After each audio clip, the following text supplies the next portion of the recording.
Argentina es un país que fue pensado, planeado, soñado. En el siglo XIX, distintos grupos impulsaron proyectos para construir una nación nueva en lo que había sido una porción del Imperio Español. Este ciclo repasa esos proyectos. ¿Qué querían sus impulsores? ¿Por qué hubo gente dispuesta a dar la vida por esas ideas? ¿Cómo les fue esos proyectos? ¿Qué nos dejaron? Buscamos respuestas a esas preguntas. Es un ciclo sobre ideas, ilusiones, conflictos, éxitos y fracasos.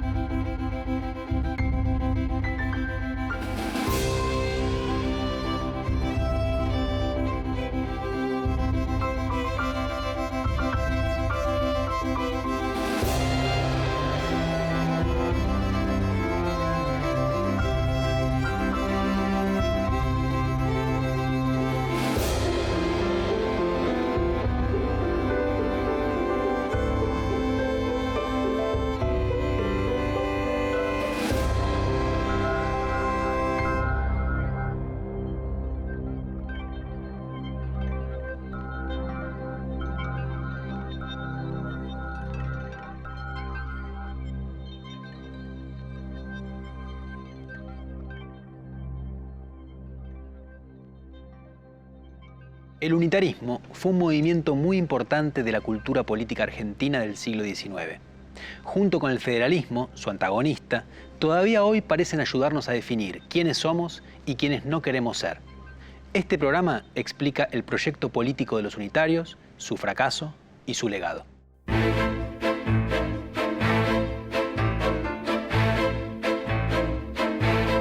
Se llamó unitario al grupo político liderado por Bernardino Rivadavia, que en el marco del Congreso Constituyente desarrollado entre los años 1824 y 1827, propuso dictar una constitución en la cual se declaraba que la Argentina tenía una única soberanía nacional y se iba a gobernar de forma centralizada desde Buenos Aires. Los unitarios continuaron una tendencia existente en la década anterior. Todos los gobiernos revolucionarios, desde 1810, la Junta, los dos triunviratos y el Directorio, fueron centralistas. Consideraban que la soberanía era una e indivisible y proponían la organización de un Estado central con sede en Buenos Aires. En su proyecto, las distintas ciudades, que en esos años se irían convirtiendo en provincias, eran políticamente reconocidas como distritos con algún grado de autonomía en las decisiones locales, pero siempre bajo el abrigo del poder central, que designaría a las autoridades provinciales. Sus planteos eran similares entonces a los que más tarde hicieron los unitarios, aunque en la década de 1810 no usaban ese nombre.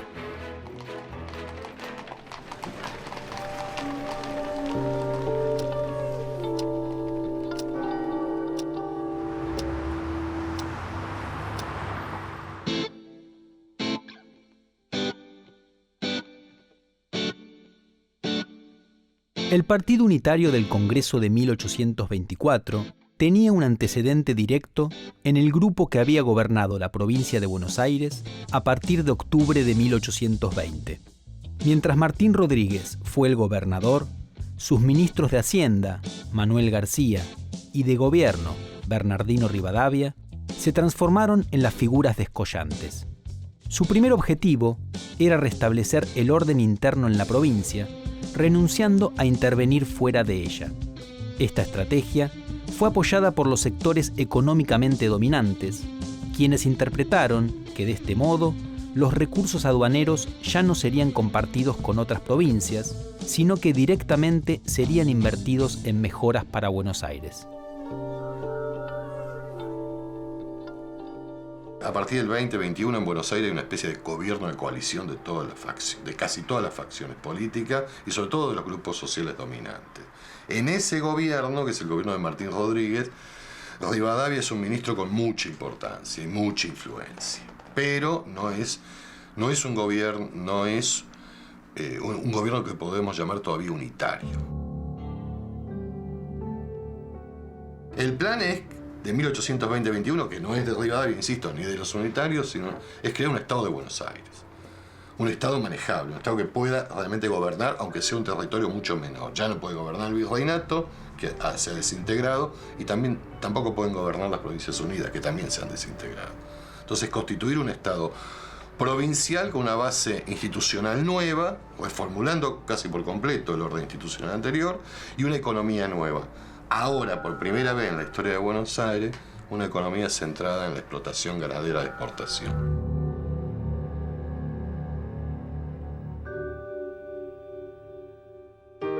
El nuevo gobierno realizó muchos cambios.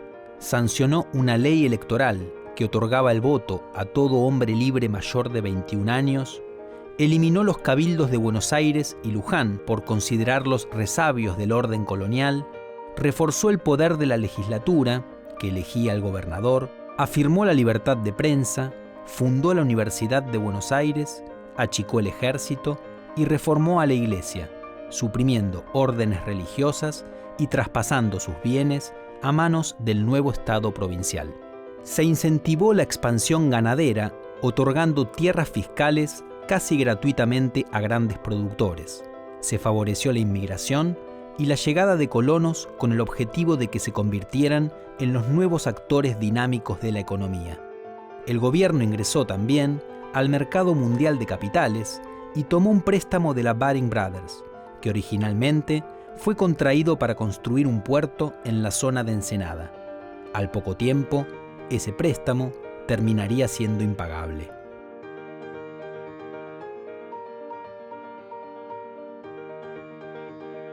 Para tener un Estado, para hacer la guerra, etcétera, hace falta plata, ¿eh? Y esa plata, el Estado de Buenos Aires, o lo que era el virreinato, la obtenía antes, sobre todo de Potosí. Eso se terminó.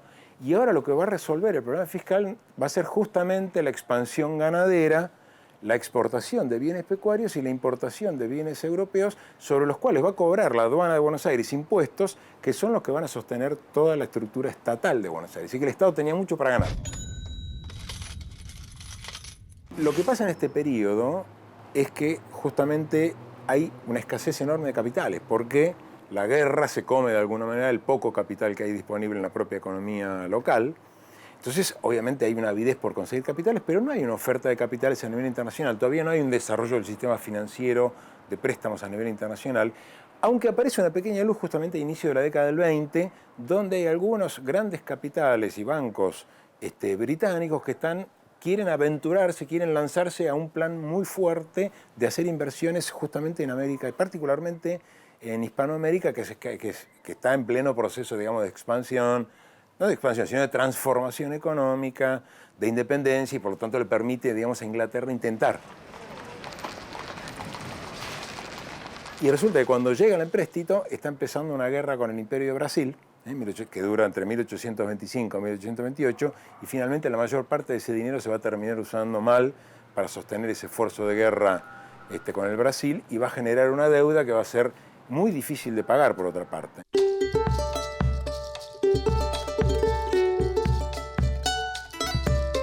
Con sus medidas en la provincia de Buenos Aires, los rivadavianos quisieron crear una sociedad acorde con la ideología liberal. Buscaban asegurar prosperidad económica para los propietarios, libre circulación de ideas, una administración austera y una opinión pública vigilante de los actos de gobierno. Se trataba de un liberalismo que se combinaba con otros dos movimientos de la misma familia ideológica liberal. Por un lado, el utilitarismo, de origen británico, cuyo lema central puede resumirse así: el mayor bien posible para el mayor número. Y por otro lado, la ilustración del siglo anterior, en la medida en que las reformas implementadas en la sociedad estaban guiadas por la razón y tenían como objetivo propagar las luces de la ciencia. Los rivadavianos quisieron hacer transformaciones significativas en un periodo muy corto. A ellos no les parecía un problema. Solo había que esperar que la sociedad fuera capaz de amoldarse a los cambios vertiginosos.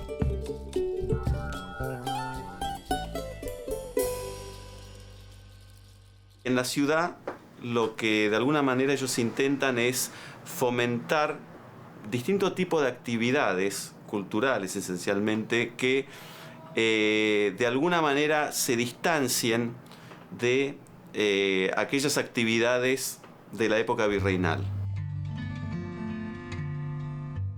Acá en Buenos Aires el grupo rivadaviano lo que intenta de alguna manera es esto, ¿no? Es arrimar a los diversos sectores sociales, incluso los más iletrados, a incorporarlos a una esfera pública más activa, más dinámica, ¿no?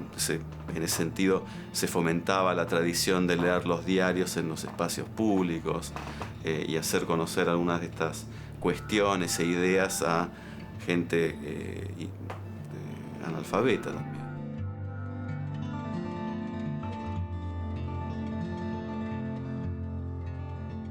Se pensaba que el centro de la ciudad tendría que ser un lugar celebrativo del nuevo ámbito del ciudadano. Ahora, cuando uno va a ver las fuentes, se da cuenta de que eso era relativo y que detrás de eso hay una expulsión de los sectores populares de la zona central. Bueno, en realidad yo encuentro dos objetivos fundamentales en esas reformas urbanas. El primero es tratar de organizar la ciudad espacialmente lo más simplemente posible, y de allí la exaltación que hace este grupo rivadaviano de la cuadrícula originaria, la cuadrícula de Garay, porque pensaban que si se puede regularizar el espacio, también se puede regularizar la sociedad. Y este término regularizar es muy importante porque implica la idea de que simplificando, jerarquizando, organizando de manera simple, se puede terminar con el caos. El caos que hasta 1820, por lo menos entre 1815 y 1820, con el inicio de las guerras civiles, había sido moneda corriente en la política del Río de la Plata. Entonces hay una relación, que esto viene muy desde la Ilustración, de pensar que organizando la ciudad se puede organizar también la política.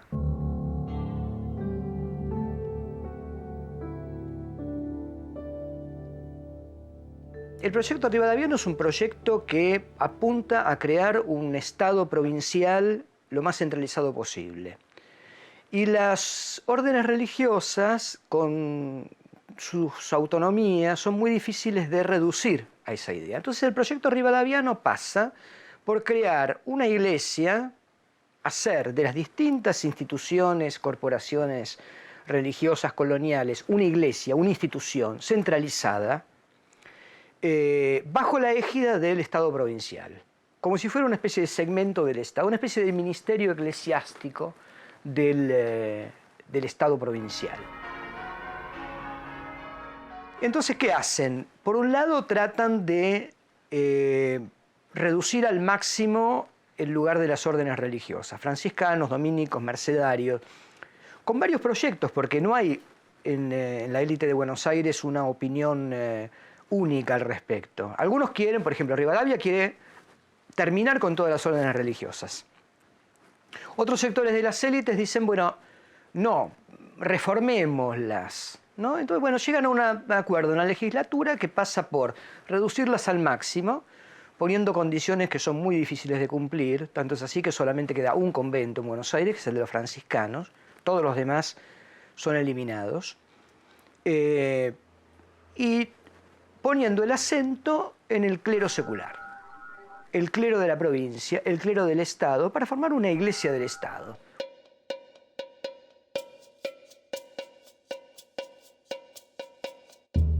La época de las reformas rivadavianas en Buenos Aires llegó a su fin hacia 1824, cuando varios políticos porteños impulsaron un nuevo intento de unión con el resto de las provincias y se reunió un Congreso Constituyente. Allí, la discusión en torno a la forma de gobierno se formuló en dos alternativas, unitarios o federales. Los primeros pretendían gobernar mediante la unidad y la centralización. Los segundos deseaban una forma de gobierno en la que lo más importante fueran las soberanías provinciales. Mendoza, San Juan, Santiago del Estero y Córdoba cerraron filas con la alternativa federal. Tucumán, Salta y al principio La Rioja con la opción unitaria. Las restantes provincias confiaban en que el Congreso resolvería el asunto o no llegaron a manifestarse por el aumento de la tensión entre ambos partidos. Simultáneamente, se desencadenó una costosa guerra con el Brasil, declarada cuando las provincias argentinas apoyaron una sublevación de la banda oriental contra el dominio brasileño. El Congreso sancionó la Ley de Presidencia en febrero de 1826 y los unitarios aprovecharon la ocasión para imponer como jefe del Ejecutivo a Rivadavia, quien promulgó la Ley de Capitalización, que instituía a Buenos Aires como ciudad capital de la nueva república, dividiendo la provincia en dos nuevos distritos, la provincia del Salado y la del Paraná. La ley generaba simpatías en algunos representantes del interior porque abría la posibilidad de compartir las rentas aduaneras del puerto bonaerense, pero esto no era suficiente para contrarrestar el descontento de varios grupos de Buenos Aires, entre ellos los sectores económicos dominantes, a quienes la ley privaba de la exclusividad de los ingresos aduaneros. Pero los unitarios redoblaron la apuesta y promulgaron una constitución que decía: la nación argentina adopta para su gobierno la forma representativa republicana consolidada en unidad de régimen. Se decidía, de esta manera, una organización unitaria. La mayoría de las provincias no aceptó la Constitución, a la que veían como un atropello a sus autonomías.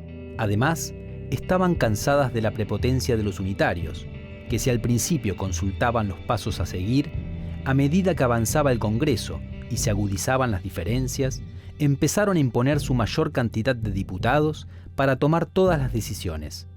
Varias provincias pidieron la destitución de Rivadavia. Antiguos aliados, como el riojano Facundo Quiroga, quitaron su apoyo a Buenos Aires cuando el general Lamadrid, reconocido unitario, tomó la provincia de Tucumán, amenazando el equilibrio de poder en el interior. Además, Quiroga se oponía a la libertad de cultos impulsada por los unitarios. La lucha facciosa parecía imparable y dio lugar a enfrentamientos militares entre los dos partidos. Reventó de rabia el salvaje unitario, dijo uno. Tenía un río de sangre en las venas, articuló otro.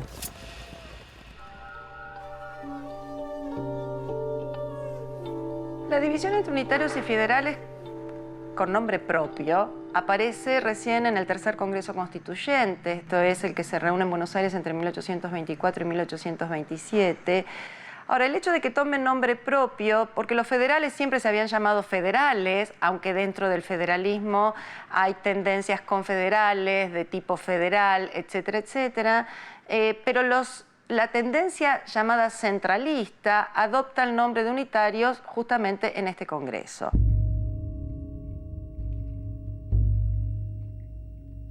Ahora bien, lo que ocurre en este tercer Congreso es que la situación después de 1820 había cambiado radicalmente.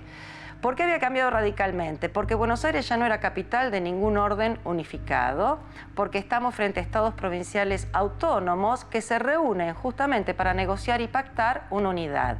Y la negociación y el pacto de esa unidad, después de la caída del poder central en 1820, había dotado justamente esas provincias con sus constituciones provinciales de una legitimidad republicana en la cual se suponía que estaban en un pie de mayor poder para poder negociar este nuevo pacto constitucional.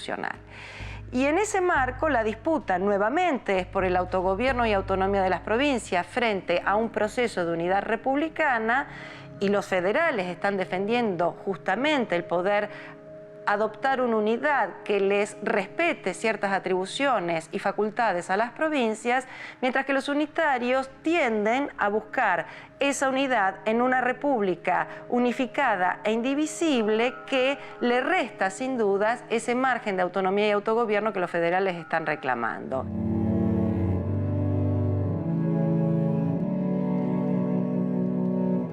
Cercado por los conflictos internos, Rivadavia renunció en 1827 cuando Manuel García, enviado para negociar la paz con el Brasil, cedió la banda oriental a cambio de finalizar la guerra. Se trataba de un acuerdo sumamente concesivo porque las tropas rioplatenses habían obtenido varias victorias. Rivadavia rechazó el tratado y marchó al exilio. Junto con su renuncia, quedaba cancelado el Congreso Constituyente y todo un ciclo político. Tras el fin del Congreso, quedó latente en todo el país un escenario de guerra civil que enfrentaría en cada provincia a unitarios y federales. Un punto decisivo de ese enfrentamiento se dio cuando el nuevo gobernador de Buenos Aires, Manuel Dorrego, un militar que había participado en las luchas por la independencia y era el líder de los federales porteños, fue removido del poder por la fuerza y fusilado en 1828 por otro militar que había intervenido en las luchas independentistas, Juan Lavalle, partidario de los unitarios. Este momento trágico daría lugar a una guerra civil en todo el país, que terminaría con el triunfo del federalismo y marcaría el fracaso final del proyecto unitario. El fusilamiento de Dorrego por parte de Lavalle y el apoyo de los unitarios hace que la alternativa unitaria quede prácticamente fuera de juego. Es decir, que lo que se produce es un triunfo federal. Pero también esta idea, digamos, de federalismo como forma para organizar un Estado único también, digamos, tiene su resignificación, sobre todo porque desde la asunción de Rosas como gobernador, él va a propiciar, sobre todo a través de la política de pactos, la conformación de una confederación, es decir, de una alianza de estados, de provincias que se consideran soberanos, independientes, libres. Federal va a significar fundamentalmente durante el periodo rosista confederal. Al mismo tiempo, los unitarios ya no van a ser quienes impulsan la unidad de régimen como organización probable del Estado, sino que unitario va a ser todo aquel que se oponga a los designios de Rosas. Ya en la década de 1830, el proyecto unitario estaba terminado y a partir de 1853, Argentina se iba a convertir definitivamente en un Estado federal, al igual que hicieron otras naciones del continente, como Estados Unidos, México, Venezuela y Brasil. En cambio, otros países de la región, como Chile, Bolivia, Perú, Ecuador, Colombia, Paraguay y Uruguay, se volvieron estados unitarios. En Argentina, el nombre unitario no desapareció con el agotamiento del proyecto, porque los antiguos unitarios siguieron peleando contra Rosas, y tras la caída de este, el Partido Liberal, que llegó al poder primero en Buenos Aires y después en otras provincias, reivindicó el pasado unitario, y en particular a la figura de Rivadavia, sin por eso proponer un modelo unitario de país. En la actualidad, si alguien le dice a otro unitario, en general es para denigrarlo. Se usa para acusar a alguien de que perjudica a las provincias o de que favorece abiertamente a Buenos Aires, o también para acusar al Estado Nacional de centralismo en detrimento de las provincias. Muchas veces, de hecho, se mezcla la acusación contra Buenos Aires con la acusación contra el Estado Nacional, que en realidad no son lo mismo. Una última reflexión que se puede hacer a partir del proyecto unitario tiene que ver con una discusión que en política vuelve muchas veces. ¿Es posible y deseable transformar la sociedad en poco tiempo y desde arriba, sobre todo a partir de la acción del Estado? Aunque fallido, el experimento unitario es un buen punto de partida para discutir estos temas.